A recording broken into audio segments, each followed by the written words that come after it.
નમસ્કાર મિત્રો, હું છું શ્રેયસ ડાબર।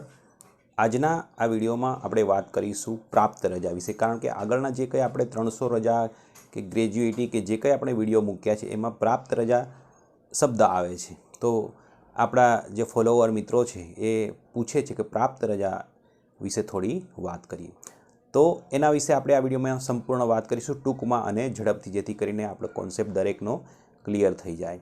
તો જે પ્રાપ્ત રજા જે છે એ અર્ધવાર્ષિક 15 EL અર્ન લીવ જેને કહેવાય, એને અર્ન લીવ એટલે આપણે કમાઈએ છીએ એ રજા, જે આપણે દર 6 મહિને 1 જુલાઈ અને 1 જાન્યુઆરીએ જમા થાય છે।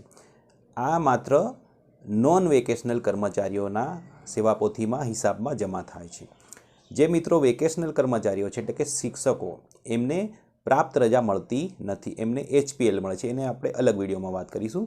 પણ જે શિક્ષક મિત્રો છે એમને વેકેશનમાં જે કામગીરી કરી હોય તો એના સૂત્રને આધારે અમુક પ્રાપ્ત રજાઓ જમા થાય છે, પરંતુ આપણે પ્રાપ્ત રજા વિશે આ વિડીયોમાં સંપૂર્ણ વાત કરીશું। તમામને જાણવા જેવી બાબત છે। 1 જુલાઈ અને 1 જાન્યુઆરીના રોજ 15 EL કર્મચારીના જે સેવાપોથીની અંદર જમા કરી દેવામાં આવે છે। દરેક પૂરા માસના 2.5 લેખે ગણતરી થાય છે।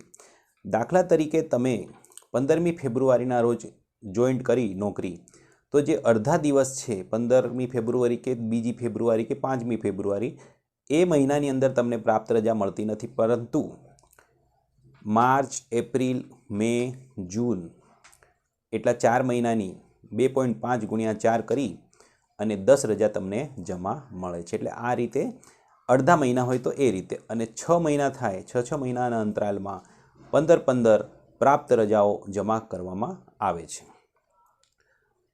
હવે આપણે વાત કરીએ તો નિવૃત્તિ સમય પણ આ રીતે જમા થાય। દાખલા તરીકે તમે રિટાયર થવાના 30મી નવેમ્બરના રોજ, તો જુલાઈ, ઓગસ્ટ, સપ્ટેમ્બર, ઓક્ટોબર એ રીતે અને નવેમ્બર 5 મહિનાની છે તો 2.5 ગુણ્યા 5 કરીને 12.5 એટલે 0.5ની ફૂલ રાઉન્ડમાં કરીને 13 રજાઓ તમને જમા મળે છે। એટલે જોડાઈએ ત્યારે અને નિવૃત્ત થઈએ ત્યારે જે અડધા માસ કપાઈ જાય એની રજાઓ કપાઈ જાય છે। બીજી વાત કે પ્રાપ્ત રજા જે છે એ 300 દિવસ સુધીની જમા થાય છે।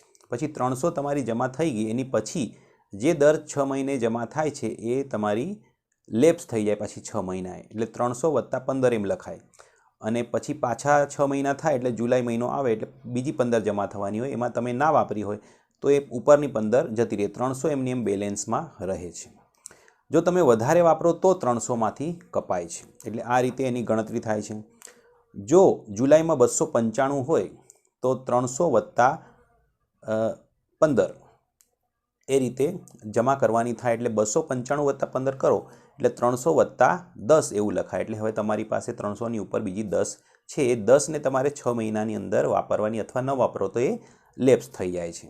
એટલે આ રીતે પ્રાપ્ત રજાની અંદર આ બધા નિયમો છે। એક સાથે વધુમાં વધુ 120 પ્રાપ્ત રજા મંજૂર કરવામાં આવે છે, અને અંગ્રેજી કેલેન્ડરમાં એટલે કે જાન્યુઆરીથી ડિસેમ્બર દરમિયાન વધુમાં વધુ સામાન્ય રીતે જોઈએ તો 3 વખત પ્રાપ્ત રજા મંજૂર કરી શકાય છે। એટલે જે વેકેશનલ કર્મચારીઓ છે એમને પ્રાપ્ત રજા મેળવવા માટે એમને વેકેશનમાં જો કામગીરી કરી હોય તો જમા થાય, અથવા એમને અન્ય કોઈ કામગીરીઓમાં રોક્યા હોય રજાના દિવસોમાં, તો એની સામે જે સૂત્ર છે એ વેકેશનની અંદર કામગીરી કરી અને જમા કરવાનું સૂત્ર છે, એ સૂત્રને આધારે પ્રાપ્ત રજાઓ એમને જમા થાય છે। એટલે જ્યારે 300 રજાનો પગાર બને ત્યારે અમુક પ્રાપ્ત રજા જમા હોય અને બીજી HPL, તો HPLની વાત આપણે એના સ્પેશિયલ વિડીયોમાં કરીશું। હાલ આપણે વાત કરી છે પ્રાપ્ત રજા, જેને મોટે ભાગે અમુક જગ્યાએ હક રજા પણ કહે છે, પરંતુ એ હક રજા એવો શબ્દ કોઈ પણ રીતે મતલબ કે લેખિતમાં નથી, એ કોઈક રીતે આવી ગયો છે।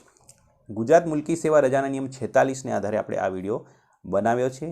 આની અંદર પ્રાપ્ત રજા બાબતે તમને પ્રશ્ન હોય તો લખજો, અને LTC માટે પ્રાપ્ત રજા જ મંજૂર થાય છે, બીજી કોઈ રજા દ્વારા LTC મળતું નથી, અને એની પણ શરત છે કે 30 પ્રાપ્ત રજા જમા હોય અને ઉપર બીજી 10 હોય તો તમને LTCમાં એનો લાભ મળે। એટલે આ બધા એના નિયમો છે। અમુક જે કંઈ તમને પ્રશ્ન હોય તમે પૂછી શકો છો। Thank you very much. આજનો આ વિડીયો આપણે પૂર્ણ કરીએ।